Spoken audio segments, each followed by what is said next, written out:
Okay, so I think we can go ahead and get started. Thank you so much for coming to our community development session. And this is part 2 of a set of 2 sessions. The other one was earlier today.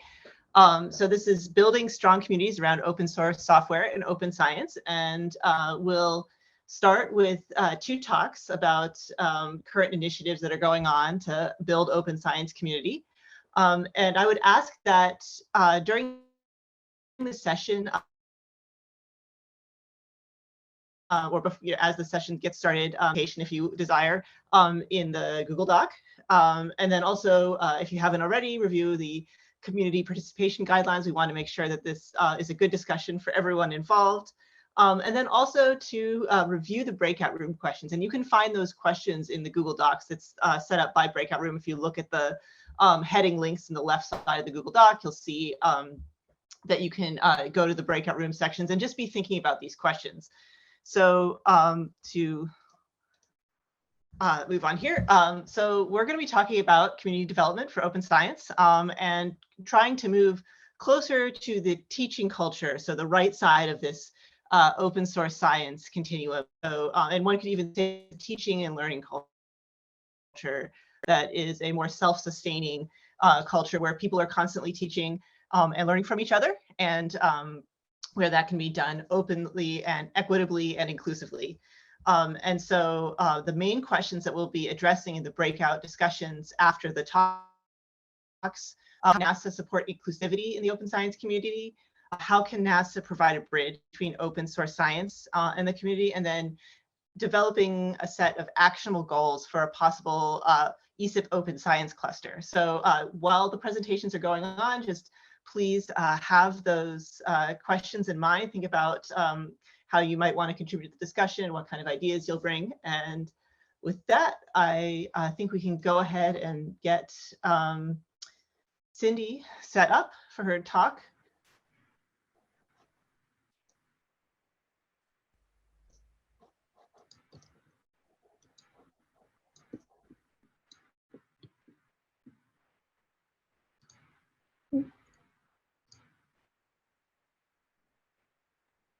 Great. Can y'all see my slides and hear me? Yes. Great. And I apologize, I cannot get my video to work. So I apologize about that. But anyway, to get started, a few months ago, NASA's Science Mission Directorate began an effort, the Open Source Science Initiative, which I'm going to term OSSI. OSSI is a comprehensive program of activities to enable and support moving science and the scientific process towards greater openness. And a key OSSI component is Transform to Open Science, or TOPS, which y'all heard a little bit about this morning. And I'm going to talk more about that today. Open science is gaining momentum, but we've lost the luxury of time, and there are major challenges facing humanity.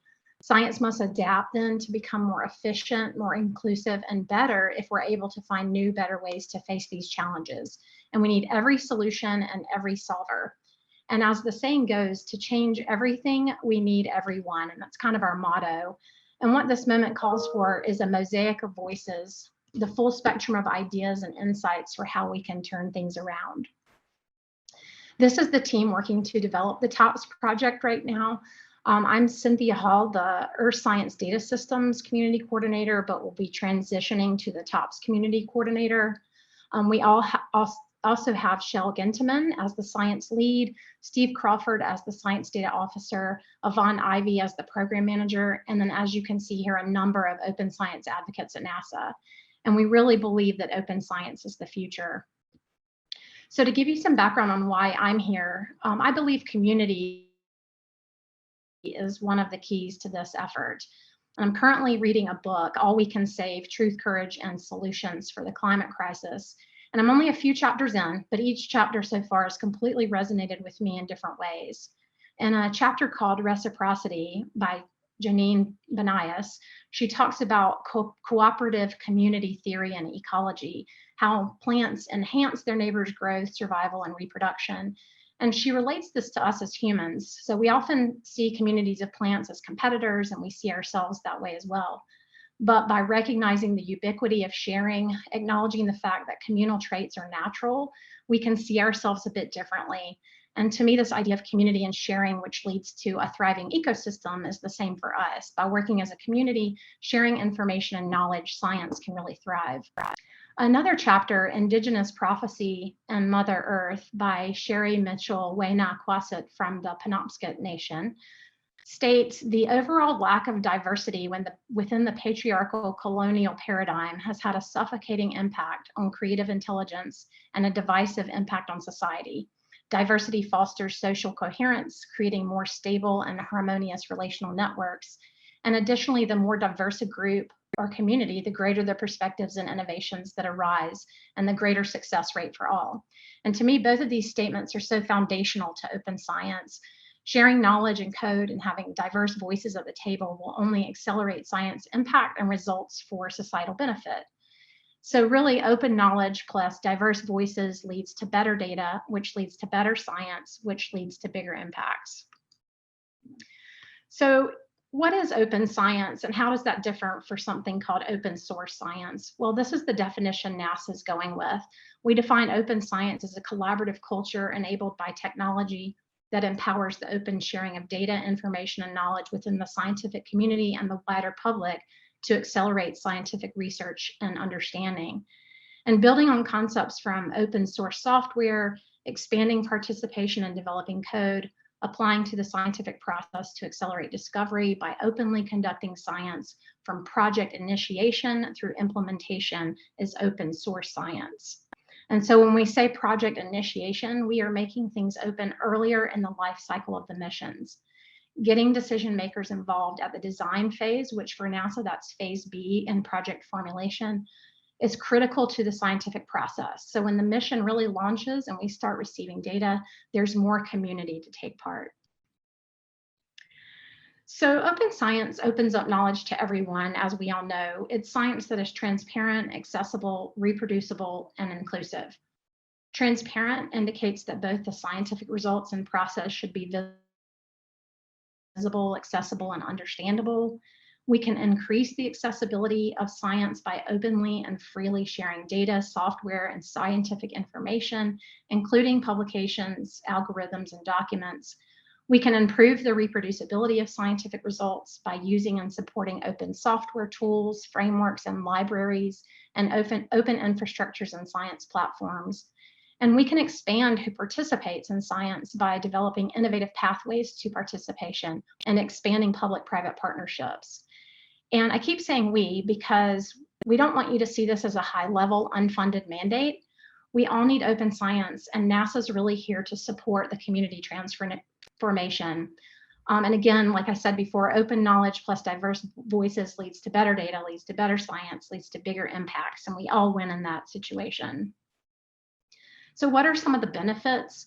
Open science combines that open, transparent, collaborative, and inclusive scientific practices with more accessible and verifiable scientific knowledge. And this results in a more efficient scientific enterprise with higher quality reproducibility. And these features expand the impact of science, increase its reliability, and increase the number of citations, media attention, and funding opportunities. They enable scaling of large data sets for societal benefit and improve data systems efficiency. They provide robust evidence for decision-making and policy and really increase trust in science. And we need more voices in the room to solve the big challenges. We need more people to participate, more communities to participate, because when you participate, when you can see and understand the process, we believe there's more trust and acceptance, and science needs to increase trust right now. As I mentioned, we're facing big challenges. We're all kind of tired of COVID and it continues to evolve. But then at the same time, climate change is becoming more and more dangerous and destructive. So we need this global open science movement to really gain momentum. And the last decade of work all over the globe has really set up everything for us to move to open science pretty quickly.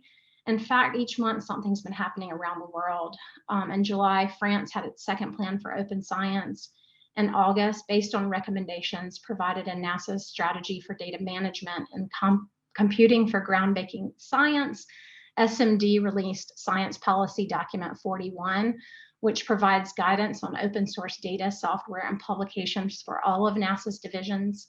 And really, SPD 481 is the first comprehensive policy on information management for all SMD funded efforts. And it consolidates existing guidance regarding the openness and accessibility of data, software, papers, and ancillary information. In September, the United States National Academy of Sciences published guidelines to help institutions align incentives to advance open science. In October, NASA announced this new 5-year initiative, TOPS. And then in November, 193 member states of UNESCO adopted recommendations on open science. So again, there's lots of momentum there. So NASA's OSSI is composed of 3 elements: policy development, cyber infrastructure, and then TOPS. And I'm going to focus on TOPS now. From 2022 to 2027, TOPS will act as a catalyst to jumpstart a suite of coordinated activities to rapidly transform science. We have 3 primary TOPS goals: increase understanding and adoption of open science principles and techniques in mission and research communities, accelerate major scientific discoveries through supporting the adoption of open science, and broaden participation by historically underrepresented communities. So TOPS is going to accomplish these goals by focusing on education and equality. In fact, we're designating 2023 as the year of open science. And through that, for goal 1, we'd like to train 20,000 scientists in open science and award open science achievement badges. For goal 2, we'd like to support high-risk, high-reward open science research projects to showcase how open science works to accelerate science. And really, that's about we'd like to see 5 major results within 5 years. And lastly, for goal 3, we want to build a more equitable scientific future where more people are able to participate. And again, only then are we going to find the best solutions. So TOPS is also focused on doubling participation by women and minorities. Our areas of action for this, one of the biggest ones is visibility, and that's critical to change culture. A lack of high-level support has left many scientists unsure about whether they are even allowed to share knowledge and how moving to open science may impact their careers and funding. And this has to change. We don't need top-level mandates. We need top-level leadership, support, and visibility to change the reward system. We need agencies and governments to step forward and advocate for openness and require it in funding activities. So with the 2023 as the year of open science, we'd like to work to get other organizations, institutions, partners to focus efforts and kickstart change. We're working to publish in science and organizational publications about TOPS and open science in general across the science spectrum so everyone sees and hears about the benefits. TOPS is actively building partnerships with scientific organizations to hold open science learning events, hopefully with open science as the primary theme for 2023. We're providing visibility to solutions that advance adoption of open science. For example, working on software release agreements, tenure evaluations, award criteria. And then we want to highlight open science success stories, because this is going to be the engagement piece and what's going to motivate us to do the work to change science. Another area of TOPS activity is in capacity sharing, and that is learning resources and activities. So again, I mentioned 20,000 scientists and 75% of principal investigators moving to open science practices. And to do that, NASA feels like we need to support transition with an interactive open science platform populated by curated content that can be taught in person or remote. And this content will build on existing resources to advance literacy and open source science methods, data science tools, practices, and so on. The platform obviously will be freely and widely available for use, and we're hoping to do this at annual meetings, at dedicated summer schools, open science cohorts, massive open online courses, and so on. And by providing clear educational resources and training opportunities, we feel that that's important if we really want more people moving to open science. Open is not free, though. It does require effort, as we all know, and we need to make it the norm, and this means we need to incentivize change. Much of science is focused on a lone hero scientist who's, those that are so brilliant they can solve any problem. But really, this isn't how science works. There are those few rock stars of people, but science is really a team effort, and we need to change incentives to recognize and reward teamwork, sharing, and openness. And if we change the reward system, we will change how people do science. So we need to align incentives across science with various activities, this including awards that recognize teamwork and open science activities, supporting open activities by valuing them in funding decisions, and supporting just all parts of open source science. A last area of action is what we're calling pathways expansion. And I mentioned an increase in participation by women and minorities, and we'd like to have this at 20% increase. And to prioritize true change, we're going to collaborate with underrepresented communities to co-develop opportunities, new resources and opportunities for learning and participating in open science. We'd like to expand accessibility to free and open science research infrastructures, leverage public participation and partnerships, host environmental justice targeted data science events, invest in summer schools, and engage with underrepresented communities, building partnerships with HBCUs, MSIs, Hispanic serving institutions, tribal colleges, and universities. And we're already working in this area with listening sessions, and we really are going to make those an ongoing effort. And this with the hope of opening up hidden knowledge. And lastly, we'd like funding for historically underrepresented groups to attend TOPS activities and science meetings, and of course, strengthen support for English as second language learners.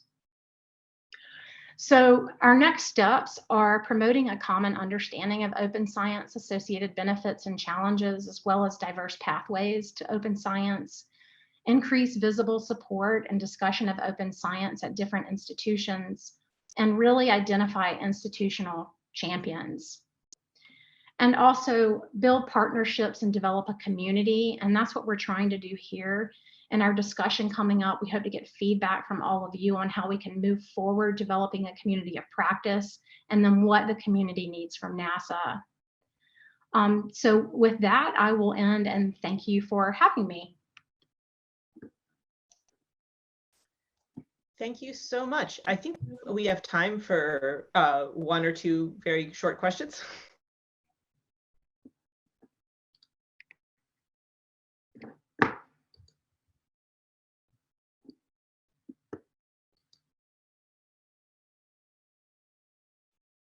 Okay, well, there will also be an opportunity for questions at the end. So everyone, please think about what questions you might like to ask.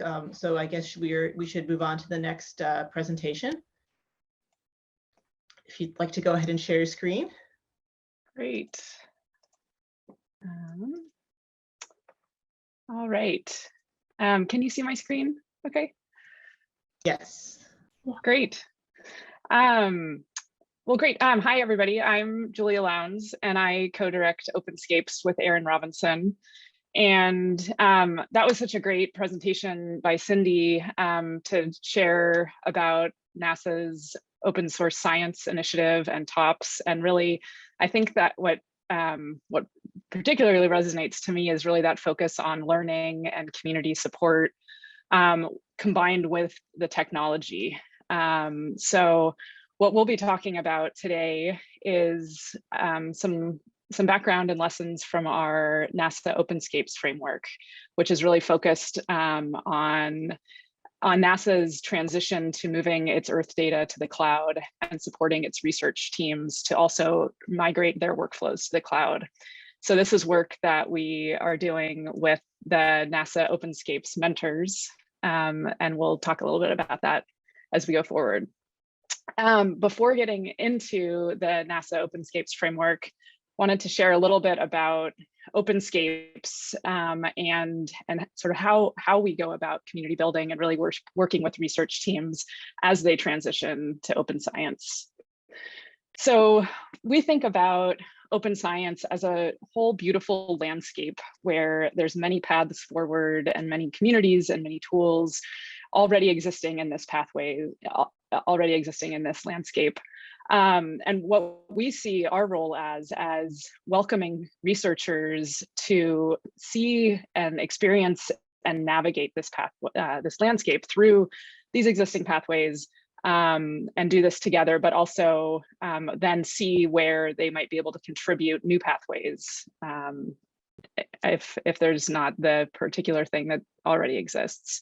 So really, it's about moving researchers from kind of sad or lonely science and towards seeing themselves as something bigger. So I love those quotes from All We Can Save, and thinking about this takes all of us. How do we identify as something bigger and then learn how to move forward together? So we think about this in this sort of beautiful feedback loop of open data science, which we think about as the tooling and the people that enable reproducible, transparent, and inclusive practices for data-intensive science. So this feedback loop between tooling and people really means that if people are using similar tooling, then that can further streamline and promote teamwork. And similarly, if folks are already working as a team, that better equips them to incorporate new tooling. And so there's this shared mindset that occurs where the idea of team becomes ever broadening. So beyond folks that you maybe have a shared deliverable with, but a bigger open source community. And similarly, as you're part of a bigger community and you feel less alone, it's easier to adapt to new technology and this evolving software scape, and then to be a contributor as well. So what we do in Openscapes, our flagship program is called the Champions Program. And really the focus that we've had is really to create space for these discussions. So thinking again to that illustration, like finding what the trailhead looks like and having that space for discussions. So we lead this program remotely over Zoom over a period of 2 to 3 months, where we have 7 or so research teams that come together to learn together, to see examples of how other folks are working, to see examples of new tooling, to talk about how to incorporate this into their work. And then they take what we talk about as a full cohort on Zoom back to their team at their research group and figure out how to implement that beyond. So we've worked now with 8 different cohorts of teams, and we work with folks from government who find this really useful to actually identify other folks in their agency that have totally different deliverables potentially, and have their own ways of doing things, but finding that common part to then iterate on together. Similarly, we work with academic groups, and what this does is helps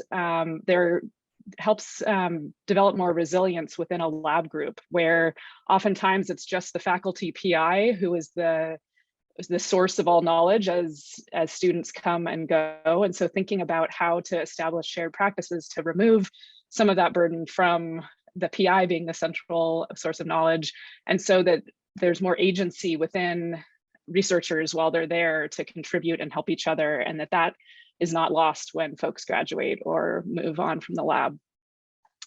So in addition to, let's see if I'm gonna refresh my screen because I have another slide. Okay, so in addition to creating space for those conversations, we help create place for collaboration. And this means shared technologies so that folks are not only have a place to contribute, but feel confident with the skill sets in order to do so. So these are examples using GitHub, where research teams that maybe had individuals that used GitHub by themselves, or maybe had never heard or felt confident knowing what to do with GitHub, we help create place for them together. So oftentimes a lab will create a GitHub organization for their team and then start putting things there that others can take and run with or start to iterate together. We also see this with Google Drive, a shared Google Drive for a lab or a team, and more, as you'll see with our NASA Openscapes project, things like Jupyter Hub and other technologies that really create place for collaboration. So seeing this in action, some of the things we talk about during our cohort calls are really taking a tool like GitHub and talking about its different attributes. So how it's useful for collaborative version control, how you can use it for archiving and bookkeeping and searching, but also how it's a really powerful tool for project management and publishing with Markdown. And then seeing that tooling interoperate with these community norms and what people are developing and how they're using it. So they're not just using GitHub for archiving, but they're actually using it to onboard new folks, writing READMEs that are really centered on safety and inclusion to help onboard new folks, using issues not only as a way to report bugs, but to have conversations, designing research methods, and really coordinating across teams. So it's really, we show the tools and how they're being used, and more are able to use examples from folks that have been learning with us along the way. So these are examples from some of the NOAA fisheries cohorts that have worked with us, and they're examples of using GitHub issues and wikis in really exciting ways for open science. So these are just a few other quotes from folks that have gone through the Openscapes Champions program, and really seeing that open science and this transition to working better is not just about coding and GitHub, it's about changing the whole way we do science, and that idea that if we're gonna change everything, we need everyone. So we really think about, this is one way we think about this whole framework as well, is that the open data science tools are really core to how things are able to function, but it's really these practices in green, which is where we work, and really trying to link researchers with real research applications and questions and teams with those toolings so that folks are able to interoperate together. So one thing, I won't go through everything on this slide, but one thing I'll mention is that this transition and shared learning to transition to open science is an iterative process, and doing so openly and sort of bravely is part of this.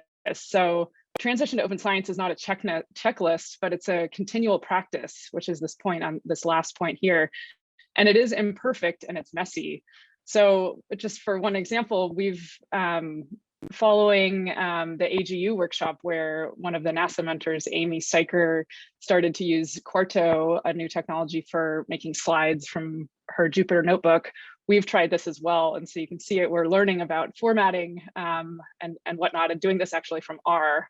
But it's something that there's always kind of iteration and messiness that comes with open science, and normalizing that is another part of this whole transition. So getting to NASA Earthdata and Openscapes and the NASA Openscapes framework. So really our overarching vision is to support scientific research teams using NASA ESTOS data as they migrate their workflows to the cloud. So our first piece of this has been to develop a cross DAAC mentor community so that folks can find the common ways that they are already supporting researchers, and then how that will need to iterate as data migrates to the cloud. And then to empower science teams through that Champions program I was mentioning before, and then to iterate over 3 years so that the DAAC mentors are more and more comfortable leading this Champions program so that they'll be able to continue to do so. So the way we've started building community with the NASA DAAC mentors is, again, to establish trying to find the common pieces, and really do that by creating space and place, and to start off by reusing existing, whether that's created in-house at NASA or beyond by the bigger open source community. And then figuring out how to strategically fill gaps, and do so openly and iteratively so that other folks are able to contribute, and so that we're aware of what's going on and not reinventing efforts that have been that are being undertaken elsewhere. So in November, we supported the first event with the NASA DAAC mentors, which was a cloud hackathon that was so exciting. We had 65 folks join this hackathon and log into Jupyter Hub using AWS instances and access NASA data in the cloud. And this was following 50 different forks of the cloud hackathon GitHub repository and all of the training materials that the NASA DAAC mentors had created and co-created and iterated and taught in front of each other and given each other feedback and tried the code and given feedback. So there was a lot of co-creation and learning, both in the tutorial development and then also in the teaching. That was really exciting. And through the hackathon, there were then 8 teams that presented projects at the end of the week. And it was really exciting to see researchers that had been able to take what they'd learned through the tutorials, and also the support from the mentors and all of the additional assistants that joined from NASA in order to troubleshoot real-time, help ideate beyond the scope of the particular tutorials, and really learn from real live users what was needed. All the materials from the hackathon are on GitHub, and I can make sure that these links are in the notes afterwards as well. But they're available for use and reuse, and they leverage what we've learned from other folks as well. And our idea going forward will also evolve, but the idea is each event will have a place where their materials are located, and then they'll likely also be a more central place where everything lives, no matter the length of the workshop. It was really exciting to see some of the feedback from the participants and how much they appreciated the tutorials and the support that the NASA mentors had put together. And there's additional things that we were able to iterate then when we taught a much shorter version at AGU the following maybe 2 or 3 weeks later. But one of my favorite stories from the hackathon was that on the very first morning, there was a need for somebody else to step in and teach for one of the mentors who had been scheduled to teach. And there was no hesitation. Someone else was able to step in, and they were familiar with the materials. They had tried them themselves. They knew the teaching style, and we had all sort of shared the same kind of teaching style. And so there was no worry to be able to step in across a different DAAC and teach those materials. So it was just a really great moment of this kind of community that is built. There were several blogs and summaries about the hackathon event, and I think that there's also we learned a lot about where to focus next, and thinking this was just one bit of feedback from the surveys that were saying they're trying to figure out when to use which method, and so that will be a way that continues to evolve. This is let's see, I'll skip this just with a sense of time. But I really appreciated Cindy and Top's really bringing all of this work, grounding this in other important work and movements that we care about. So thinking about open science, not only as a movement, but part of this greater climate movement, and helping folks find greater meaning within the work that they do, so that their values are being felt in their day-to-day work as they write documentation, as they teach other folks, as they think more about team science, so that we are really all in this together. So I will just end by saying, please join us. We have an open call right now for the NASA Champions mentorship cohort that's going to be in March and April this year. So if you know research teams that would like to participate and help migrate their workflows to the cloud, please get in touch. And we also have a session on Friday with other stories from government agencies around open science and Openscapes. So with that, thank you so much to all the DAAC mentors that we work with. And yeah, please be in touch. Thanks.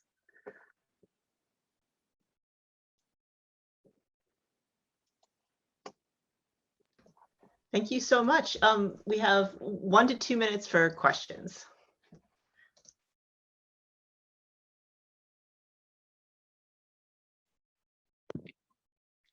Julia, you're planning to do another round with some additional DAACs too, is that correct? Yes, great question.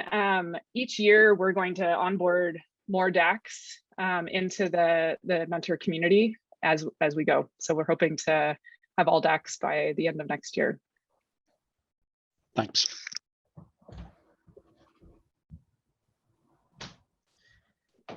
Okay, so if there's no one else, we can go ahead and move into the breakout room discussions.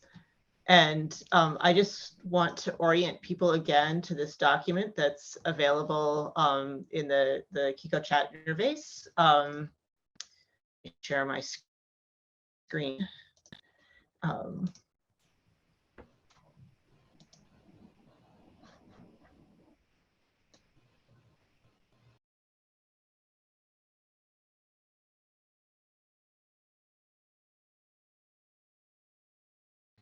You're on mute, Elena. I have to mute the other audio. If you go to the links, breakout 1, 2, 3, 4, those are the note-taking spaces for each of the respective breakout rooms. So, and please feel free to send us a message if you're having trouble in the chat, or just raise your hand and ask. So I guess we should go ahead and split into breakout rooms. Yeah, that sounds good. So Cindy, your breakout room 1, Elena's breakout room 2, Jeff's 3, and I'm 4. Yep, and I've got those all queued up, so they'll open in just a moment. Okay. Thank you. If Sarah doesn't, Jeff don't object, I was thinking we could open discussion about goals for a open science cluster, a future open science cluster. You know, bringing together what folks discuss in the breakout rooms. Does that sound good? I'm all Jeff for and that. Sarah? Yeah. Yeah. So sounds good. If someone would like to go first, welcome to. Just one comment / question. Are we going to merge? We talked about goals in the morning as well, in the earlier session as well. So I'm wondering if the two are going to be merged and the things that are coming from the different breakout groups are going to be merged to create a single list. Yeah. Yeah, we were thinking of these as basically being the same long session, and we would take the input from session 1 and session 2 and combine it. Yeah, I was actually trying to get back to the first session Google Doc, and I don't know if I'm having any luck with that. So I can put that in chat, Oh, wait. Jeff. Yeah, I got it. I was misclicking. I fixed myself. So I can start with a little bit about what was discussed in breakout room 2, and we can go on from there. And I don't want to, you know, I please those of you who are in breakout room 2 or any other breakout room, please interject at any time. But my impression from what we discussed was that the main idea behind goals for an open science cluster would be actually learning about and gathering information. So gathering information about existing community efforts in open science in order to leverage and find synergistic efforts and not reinvent the wheel where programs already exist. And then also gathering evidence about what works for community building and open science practices. You know, gathering evidence about, for example, like metrics to track success of, you know, massive open courses, things like that. So actually building an evidence base for future action. Those were that was the kind of the main thrust of the discussion in terms of the goals. So that's interesting, because one thing we talked about is that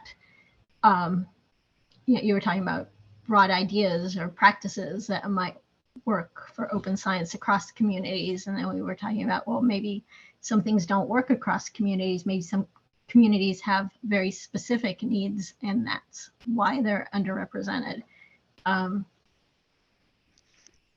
So I don't know. so our things we talked about, is this going to be a group for big ideas or more about what are specific actions? Rama suggested that the group identifies and creates tutorial materials that could be publicized through the DMT clearinghouse. And then our third goal was to bring on board at least one underrepresented community among the examples that we talked about. So kind of a different slant from our group. Yeah, I mean, I think they are compatible in the sense that I think like part of that information gathering would be like what works for different groups, you know, figuring out what, you know, how to make communication effective, and how to make resources actually effective for people who need them. Yeah, and that's incentives. And incentives, yes. We talked about a lot of that in our discussion in answering the questions, especially the differences between different communities and understanding what those differences are, what the needs are, and that kind of thing. But we also talked about needing to brainstorm a little bit more about the defined purpose of the cluster. And I'd like Amy to talk more about this because she brought it up, but we were talking about having a forum to synthesize ideas, and then knowledge sharing sessions about different activities. Amy brought up the Open Ocean Sciences white paper, and I know Ryan had to go, but Amy, do you want to mention what happened with that if you're familiar with it? Yeah, it has a website too, which I can probably link to. I'm trying to see, I'm sure somebody, openocean.cloud. So openocean.cloud, they're trying to basically pioneer another open science initiative inspired by like the UN Ocean Decade. And so in order to create sort of a white paper around their vision for this open science activity, which is very much in line with everything that we've been talking about, they wanted to write a white paper, but they wanted to be as inclusive in the writing of that white paper as possible. So they organized, and it was no small feat to even organize this, but basically like a week or, you know, some long period of time where people could sign up for different sessions to have basically, you know, virtual working sessions on this paper. So like, for example, I signed up to moderate a few times and just joined and basically read through what was already there, made comments on existing content. So it was just basically a way to open source even the writing of a white paper on open science. And it was a really cool initiative and fostered basically collaboration from across the globe by having this sort of like round the clock effort. But in answer to this question, just having a presentation on that whole initiative could be part of the open science cluster, right? Like sharing that exercise could be interesting to this community. Mm-hmm.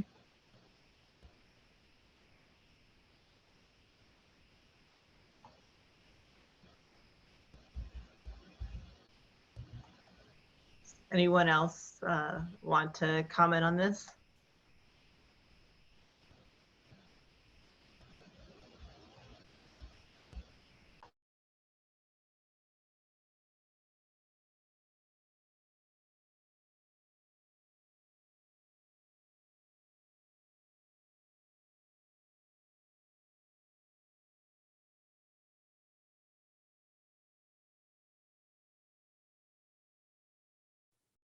I can pull in just a couple of goals from the previous session earlier this afternoon. They sort of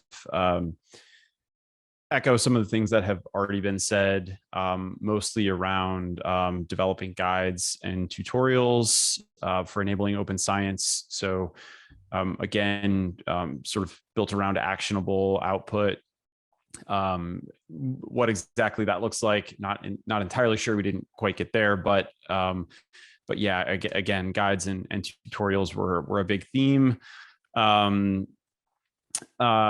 This is pushing maybe back a little bit more onto the open source software side, but actively curated census of available earth science data in the cloud.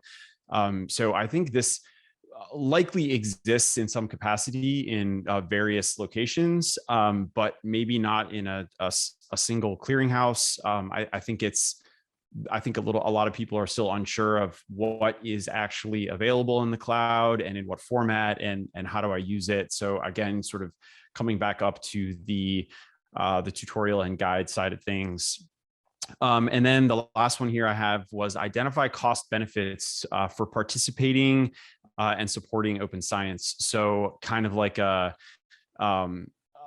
almost like a little pitch deck for why you should care about open science, why you should engage in some of these foundational pieces of open science and why that matters.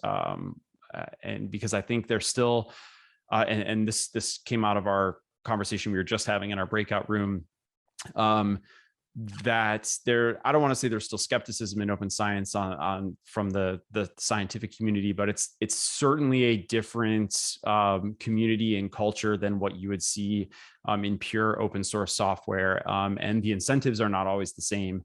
And so I think there's some education that needs to be done in and around those areas, not only in how to open science, but in the why should I open science as well.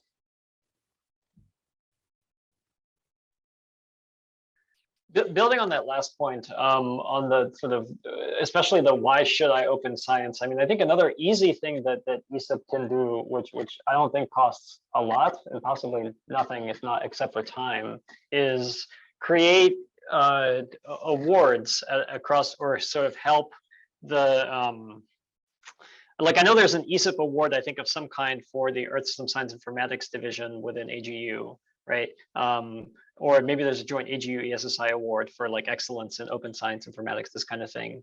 And so I think similar kinds of things with the other major science agencies that we want to target could start to help, I think, raise the awareness, raise the profile of open science work in ways that you can put on a CV.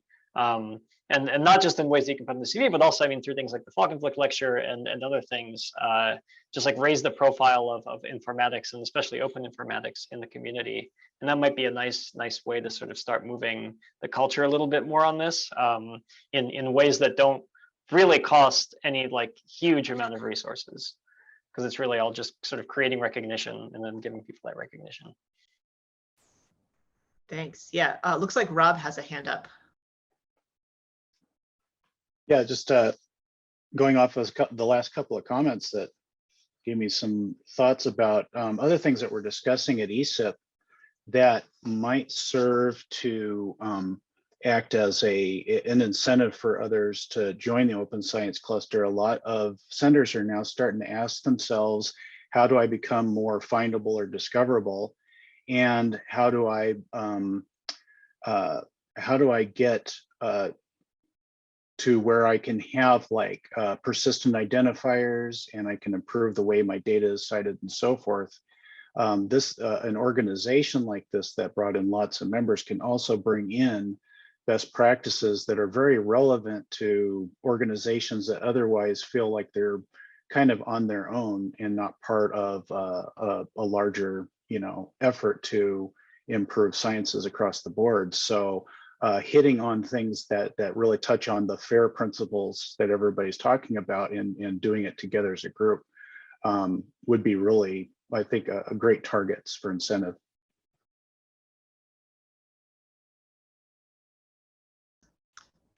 That's a great point. Anyone else for targets for incentives or anything else related to these goals? I don't know if I think just if we keep doing what we're doing and figure out how to teach this stuff better, eventually I think what really gets scientists is when they realize they can do their job easier. you know, with better tools. And everybody, I think all scientists realize their tools kind of stink, but unless it's like you have good documentation and you have good training and you have good tools, when you have all those things, I mean, like we used to sell Python over MATLAB by saying it's a free version of MATLAB. That didn't go too well, right? And now we can say that Python has way more, you know, capabilities than MATLAB, and, you know, in open science, in ways to get your science done. And so I think if we just keep going in this direction and figure some of these sort of basic things out, we will naturally get a lot more people to science when they realize that it makes their science faster. Yeah, that's also a really great point. To make it easy for people, and they will come to the resources. Yeah. For selfish reasons. Yes. I like what Abby Benson said in the comments about why people don't always use open science, because at the moment it's a little bit of extra work. And yeah.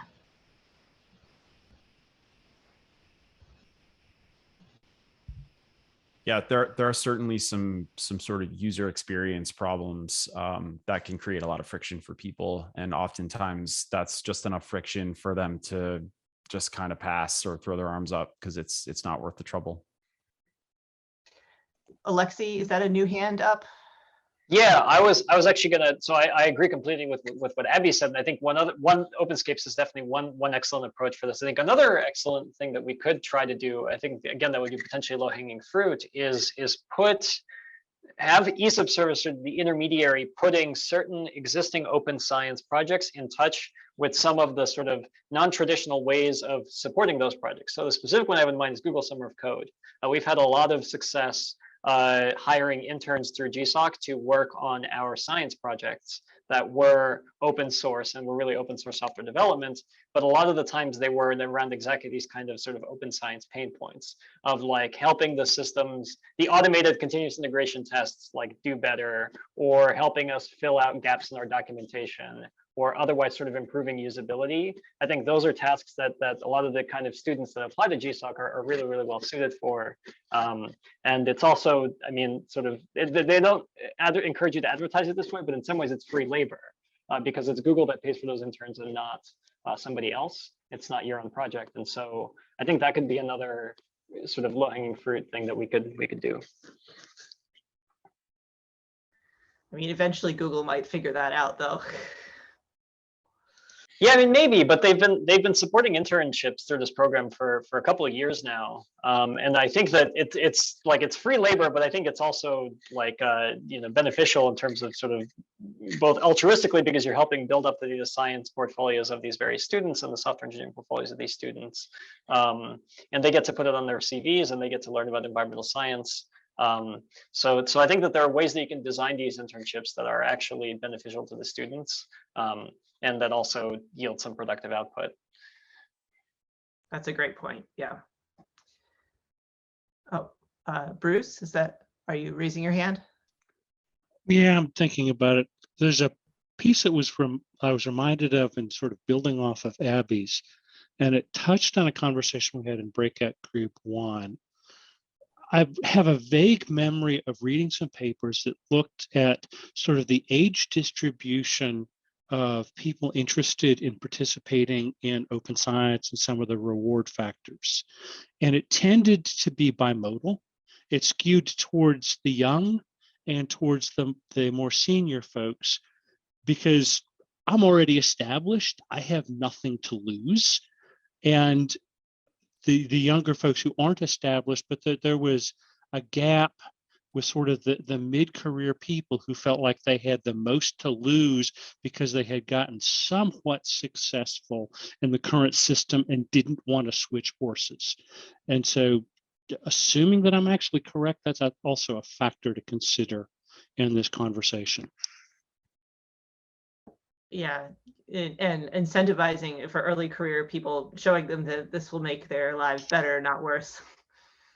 Yeah. And how to help those in that sort of troublesome middle to make that transition as well. Mm-hmm. And that does build back to the point that we also had in that breakout group one, that the things that are motivating and incentivizing to me now are not the same as they were when I started my career 40 years ago. Yep, that's a great point. Really important. So we have a very short time, 1 minute left. Is there anyone who has any final comments, concerns, questions?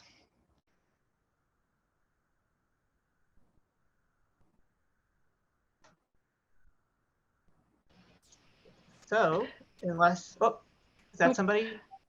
Yeah, I've been in the chat too, but I think just to amplify that it does take time, and the more it can be paid time, and like we might need to create new jobs to support and teach and have some place for folks to go. There's a lot of folks in my generation and younger who are open leaders who have to leave this science because there's no jobs to support them. So I think that's something to keep in mind.